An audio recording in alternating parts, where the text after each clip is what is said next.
The Kraft Foods Company presents Willard Waterman as the Great Gildersleeve.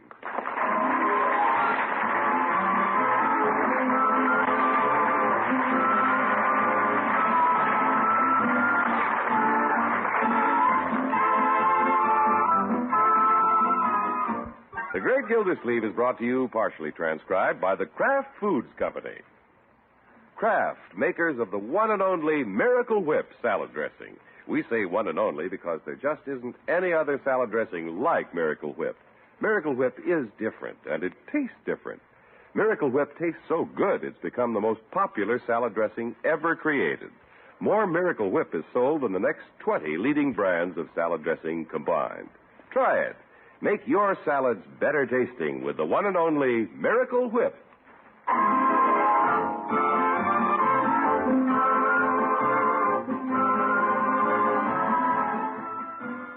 There's something about a teenager. You can always tell when one inhabits a house. When it's raining outside, there's mud on the carpet. They roar through the house like a capricious whirlwind, scattering debris here and there, then disappear down the street, emitting wild cries. And there's ample evidence that a teenager lives at the Great Gildersleeve's house as the water commissioner arrives home from the office tonight. Oh, my goodness. What's happened to the living room? Books scattered over the floor. Lunch pail on the piano keys. Leroy! Yes, home, Miss Gildersleeve. Oh, where is he, Bertie? He was here, but he zoomed out again. Yeah, I know he was here. There's proof in the parlor. Yes, and there's proof in the kitchen, too. You watch this, Bertie? He came in to raid the icebox while I was waxing the floor. He left tracks in the wax, so I had to wax the tracks. Oh?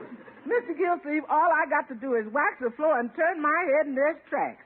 Too bad, Bertie. Looks like all Bertie does around here is wax the tracks. Sorry, Bertie. How's dinner coming? Well, dinner may be a little late because Bertie's been waxing the tracks. Oh, yes. Mr. Gildersleeve, you know why dinner may be late? Yes, That's Bertie. right, because Bertie's been waxing the tracks. Well, I guess I'd better pick up the books. That boy keeps us hopping around here. Oh, hello, Unky. Hello, Marjorie. Did Leroy leave his books on the floor again? Yeah. Uncle Mort, you'll just have to talk to him. I talk to him, Marjorie, constantly. But it goes in one ear and out the other. The only thing Leroy remembers is breakfast, lunch, and dinner. And you should see his room, Unky. It looks like a circus slept there. Why, he didn't even make up his bed. Oh, that boy. He has shirts hanging on doorknobs, and he uses neckties for light cords. I'll talk to him, Marjorie. But I can't be here to watch him every minute. Where'd he go this afternoon? Don't cross the street to see Babs, I guess. Here he comes now. See you after we eat, Babs. Okay, Leroy, you're letting in cold air. Close the door. Okay. Don't slam it. Sorry, Unc. You want me to close it again? No. Okay. Just get ready for dinner. Go wash up.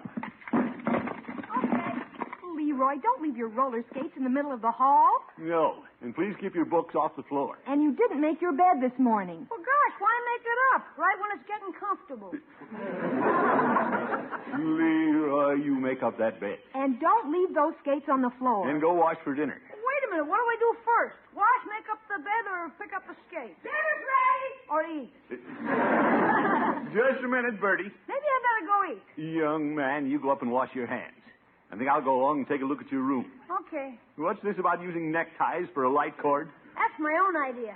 I strung enough neckties together so I can get in bed and turn out the light. What a brain. You come along, young man. Upstairs. Oh, watch the skates, Unky. Skates?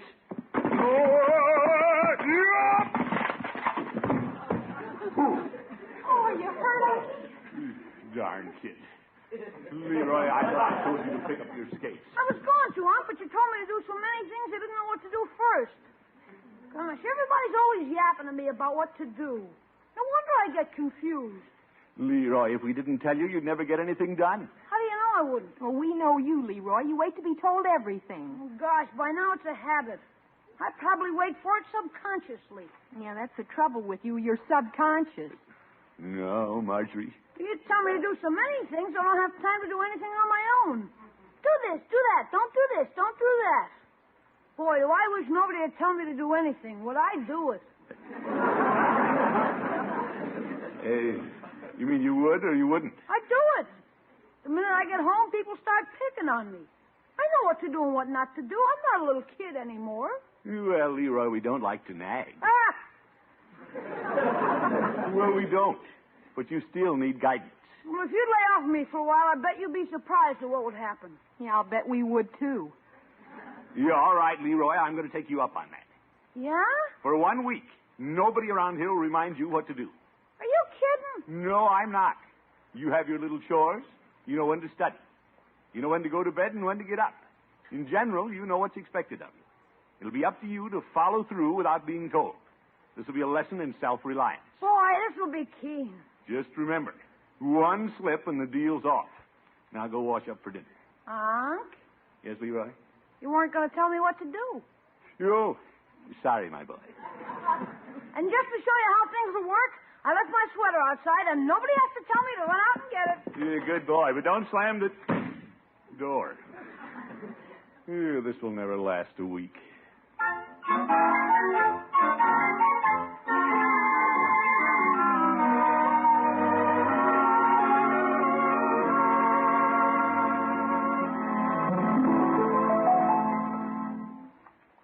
Let's sit here on your porch, Babs.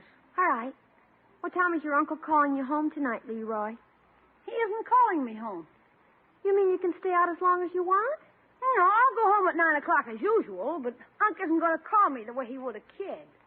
Well, if you have to go home at 9 anyway, what difference does it make? Well, it's hard to explain, but there's a big difference. You know you have to do it, but you don't have to be told to do it. I don't get it. Let me ask you, do you always make up your bed? Well, Do you leave your clothes scattered all over the room? what business is it of yours? You're not neat, huh? Leroy Forrester! You can't do things without being told, huh? You don't know what fun it is. What fun is there in hanging up your clothes? Well, I don't know, but I'm going to try it tonight. Leroy, I don't understand you. Well, I guess it's because I'm so self-reliant. Self-reliant? I'll bet you still have to be told to get up in the morning. I like to be told to get up. I like Uncle Rumson to call me every morning. Yeah? Because then I can go back to sleep. I don't really have to get up until he bangs on the door and yells. Well, that's all right for a young girl. But I'll be getting up by myself now. I don't know about you, Babs. You don't know what? I don't know if I can play with you much longer. I seem to be outgrowing you. Leroy, you're talking crazy. Oh, yeah? Do you know what my uncle's letting me do? He's letting me do anything I want to do for a whole week. Anything? Anything. Just so it isn't anything wrong.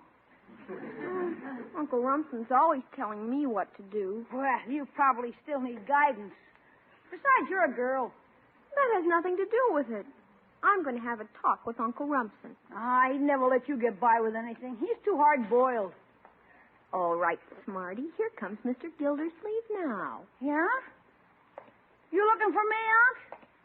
No. Just out looking at the stars. What time is it? It's 5 minutes to 9. But I didn't come out to call you. Okay. Think I'll go to bed now. Good night, Leroy. Good night, Unc. Good night, Babs. Good night. You see, Babs? He didn't call you, did he? Nah. Unc and I are on a man-to-man basis now. Babs, Yes, Uncle Rumson. 9 o'clock. Come inside. Right away, Uncle Rumson. Good night, Leroy. Good night. Must be tough being a kid.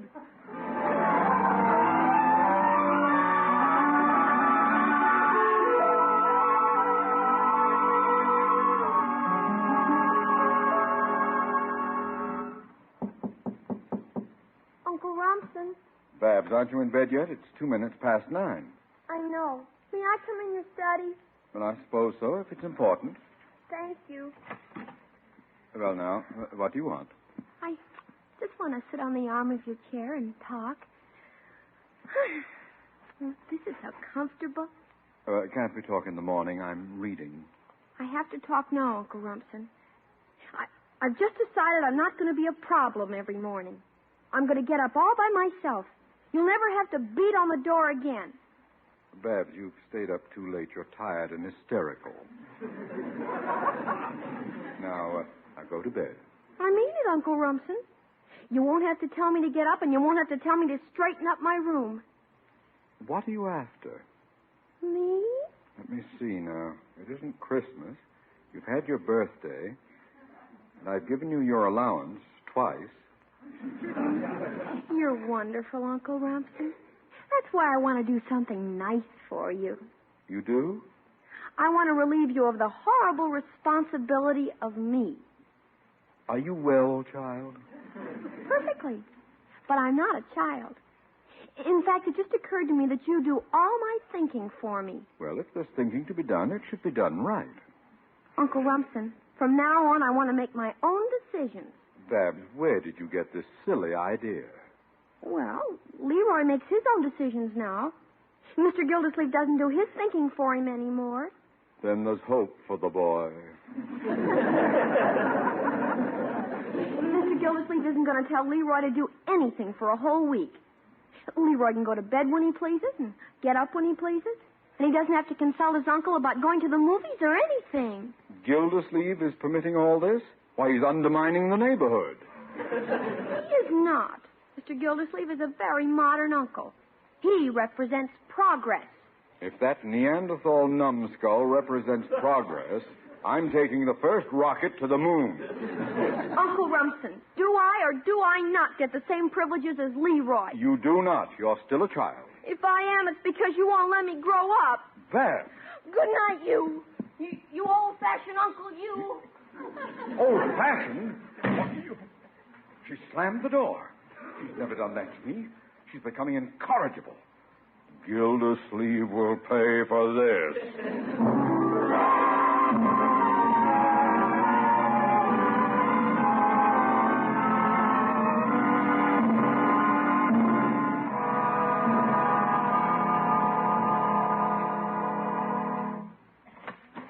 Is the water commissioner in his office? Come in, Judge. Well, thank you. My, what a pretty package. Are you doing your Christmas shopping early? Yeah, I'm wrapping a new pair of skates for Leroy. Little reward for doing his chores without being told. Oh? You bet. We made an agreement. For a whole week, Leroy gets to lead his own life without any interference from me. Judge, do you realize what we'd have if all parents would give their teenage children free rein? Pandemonium? No, Judge. Don't misunderstand me, Gildy. I don't think a parent should hold the reins too tightly. And yet I think it's dangerous to give a young colt his head. Judge, Leroy is not a horse. I know. But if you'll take my advice... I don't want your advice, you old goat. Well, if you're going to be stubborn, the old goat knows who the mule is. Watch it, Horace. If you're going to let Leroy do everything he pleases, what if he decides to run away and join the Navy? The Navy? Yeah, anybody who hates to take a bath the way Leroy does would never join the Navy. Besides, he's not old enough. What would happen, Gildy, if all the children in your neighborhood had no one to answer to? Well, that might not be so good. Gildersleeve! Are you in there? It's Mr. Bullard. He's here. Come on in, Rumson. Gildersleeve, what ideas are you putting into the heads of our children? Me? You nincompoop! No, wait a minute. I thought I was doing the right thing. You can't tell me you think. Thanks to you, I've completely lost control of little Babs. What do you mean, Rumson? Last night, she slammed the door in my face. And this morning, she tasted coffee. Where will all this end? I was just telling Gildy before you came in. All right, Judge, all right. Maybe I made a mistake. Don't rub it in. Well, Gildersleeve, what do you propose to do about it? I don't know. I told Leroy he could do anything he wanted to for a week. I can't go back on my promise. Because of you, I had to make the same promise to Babs. Anything can happen in a week. Leroy may go to sea. Babs has always wanted to be one of those TV dancers. Why, she may end up in television. No, fellows. I haven't committed any crime. Well, it's too early to know what you've done. As the twig is bent, so grows the tree. Well, that's true. And you'd have them grow willy-nilly. Well, thanks to Gildy, there's nothing you can do but hope for the best. What have I done to our children? We'll have to wait and see, Gildersleeve. And then wait and see what I do to you. You. I know. Nincompoop.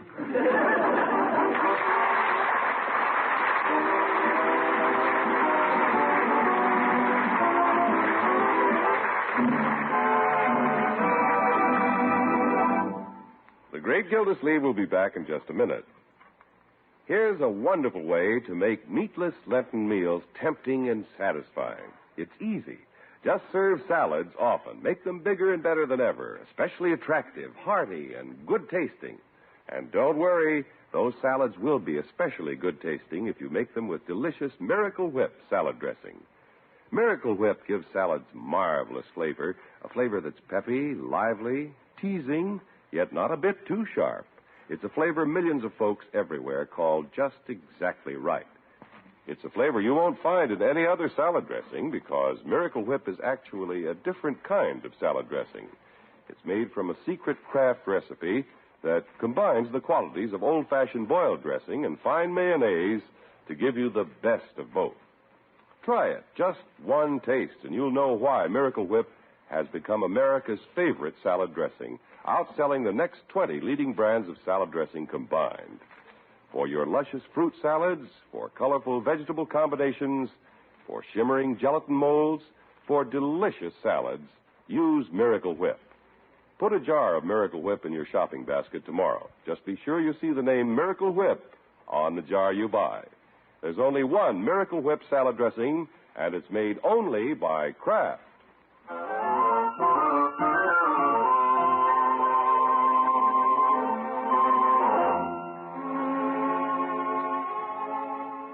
Well, a couple of days ago, the great Gildersleeve put Leroy on his own for a whole week.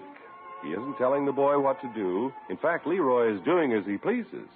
This teenage independence has spread across the street to the Bullard home, adding to the water commissioner's worries. Bullard has no reason to be angry with me, Marjorie. Well, ordinarily, Mr. Bullard doesn't need a reason. Leroy and Babs have behaved beautifully. I guess that's what worries Mr. Bullard. He thinks it's just the calm before the storm. Well, if the kids step out of line the least little bit, we'll clamp on the lid. That's the agreement we have with them. I wish they'd hurry and step out of line. I can't stand this suspense. Bertie, Yes, sir? have you checked Leroy's room today? Yes, sir. It's as clean as a pin. He's been hanging up his clothes and shining his shoes. Why, George, I don't understand it. It isn't natural for Leroy to be so perfect. The boy's taking advantage of the promise I made him. You mean you want him to make a mistake? Well, it might be the best thing for him. It's like the judge said. It's dangerous to give youth a free rein. Bertie, did Leroy take the ashes out of the furnace this morning? No, sir, I didn't see him do it. He took his bath, came down, ate breakfast, thanked me for it, and rushed out. Oh? He said he wanted to be the first one in school. So, he forgot the ashes, huh? Right, George, I knew he'd slip up. Oh, that's Leroy now. Listen, he's wiping his shoes on the mat. You never did that before. Hi, everybody. Leroy, I'd like to have a little talk with you. I'll be right there, Unc, as soon as I put my books away. Well, you could just toss them on the living room floor. Oh, no, I had to put them away neatly. Oh, brother. Now, what do you wish to see me about, Unc? My boy, wasn't this the morning to clean out the furnace? Yes, it was. I understand you didn't do it this morning. No, I didn't. Well. I did it last night. Bertie. Now, if you'll excuse me, I'll go clean out the garage. You? You're getting your little chores out of the way so you can go to a movie tonight. Unc, don't you know this is a school night? Yes, but I hoped you might. Thought you might go anyway. I wouldn't think of it. I could never make it home by 9 o'clock. Well, off to the garage. Uncle Mort, aren't you ashamed of yourself trying to tempt Leroy? Well, I wouldn't have to do it if he wasn't so good. What a problem, child. Yes, sir. That Leroy sure is a problem when he's good.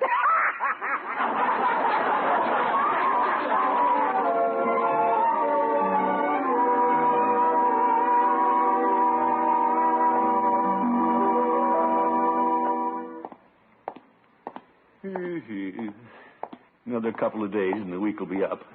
Leroy's still a model boy. Why doesn't he do something? Darn kid. Oh, well. Babs and Leroy spend a lot of time at Peavy's. Wonder if he's noticed anything. Hello, Peavy. Hello, Mr. Gildersleeve. What can I do for you today?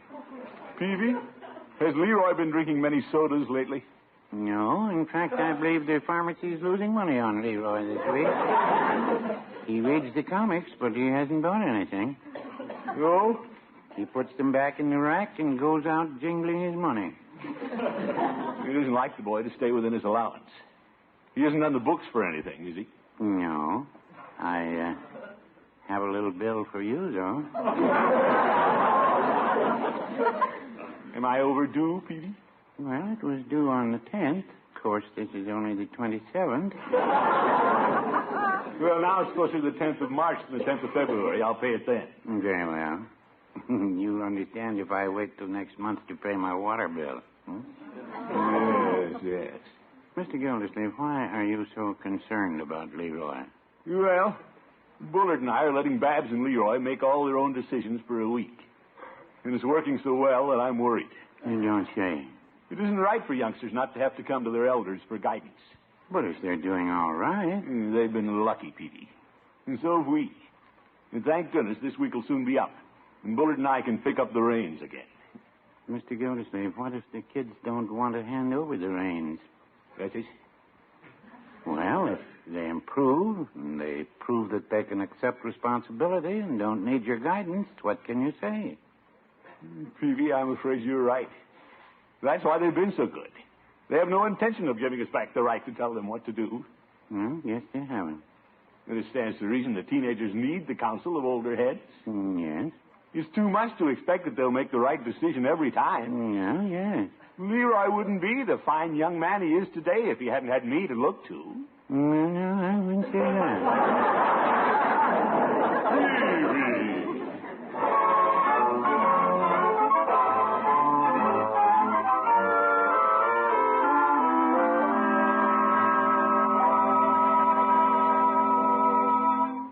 It's nice of you, Gildersleeve, to come over and sit on the stoop with me. Well, Mr. Bullard, I saw you wandering around the yard all alone.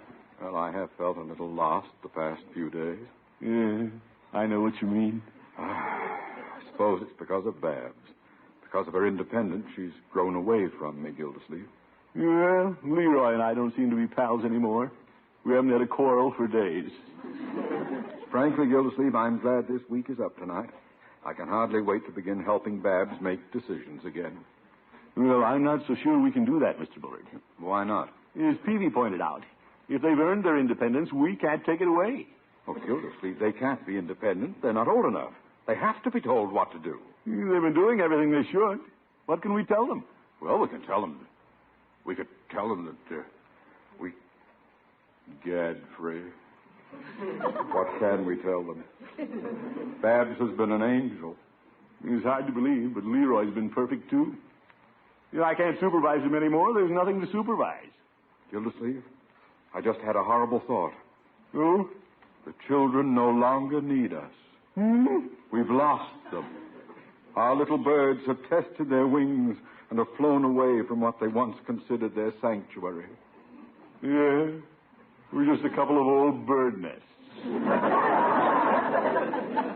I'll never forget the last time Babs came to my study and asked to sit on the arm of my chair. But that evening, she wouldn't take my advice. Gildersleeve, I like telling people what to do. Me too. I guess that's part of the fun of being grown up. Yes. Well, I'd better go sit by the fire. Good night, Gildersleeve. Good night, Mr. Bullard. Chin up. Chin up. Well, I better go home and sit by the fire, too.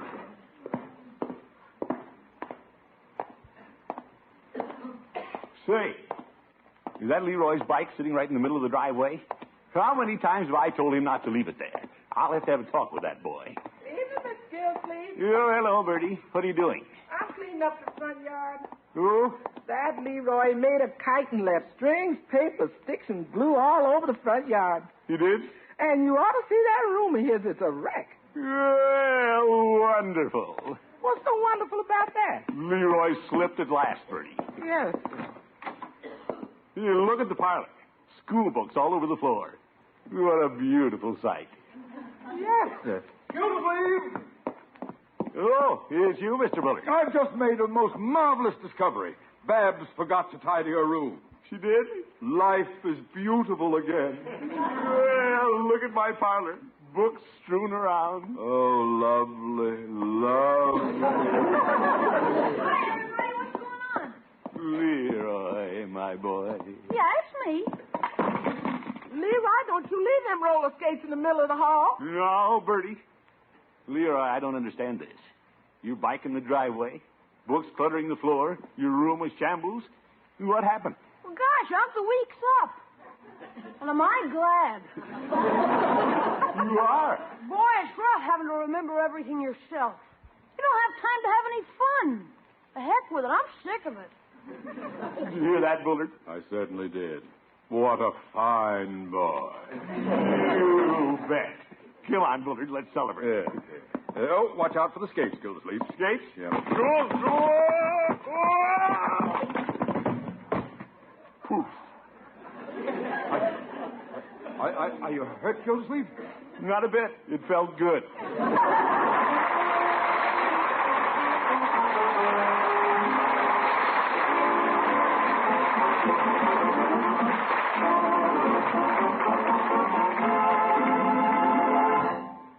The great Gildersleeve will be with us again in just 30 seconds.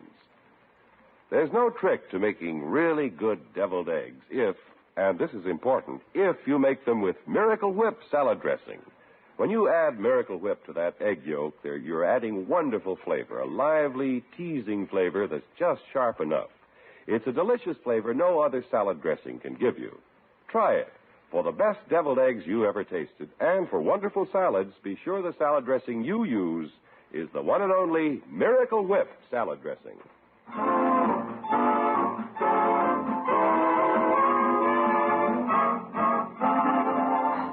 Unc, are you glad that you're giving the orders again? Well, suppose I am. A man can feel pretty useless when nobody needs him.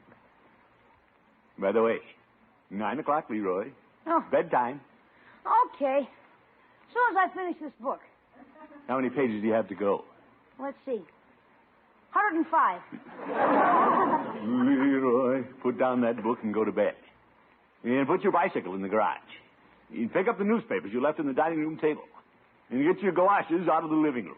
Unc? And take the hammer off the mantel and put the cushions back in the couch where they belong. Unc? And don't leave that banana peel on the coffee table. Unc? What? Take it easy with the orders. You can be replaced.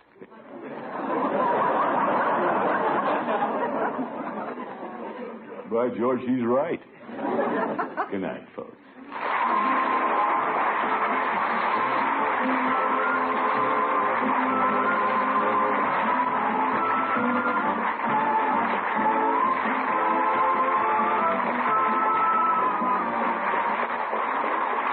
The Great Gildersleeve is played by Willard Waterman. The show is written by John Elliott and Andy White and is partially transcribed. Included in the cast are Walter Tetley, Mary Lee Robb, Lillian Randolph, Barbara Whiting, Gail Gordon, Earl Ross, and Dick LeGrand.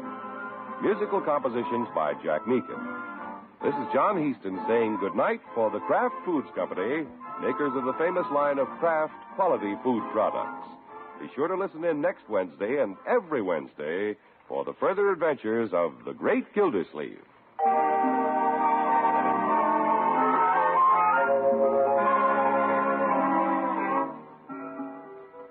Delicious cold cuts for luncheon or supper make a welcome change of pace from the hot meals you've been serving. Easy to fix, too. But here's a tip. Be sure there's delicious Kraft prepared mustard on the table. Because when you add a little mustard, you add a lot of tang. There are two kinds of Kraft mustard. Mild Kraft mustard, so smooth and delicately spiced, and Kraft mustard with snappy horseradish added to give it extra zip. Keep both kinds on hand for different tastes. Next time, get Kraft prepared mustard.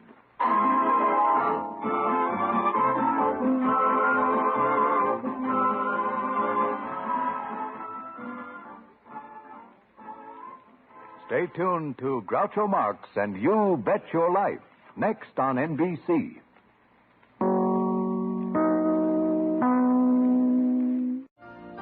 You've been listening to the OTR Gold Network. Find more classic radio at otrgold.com.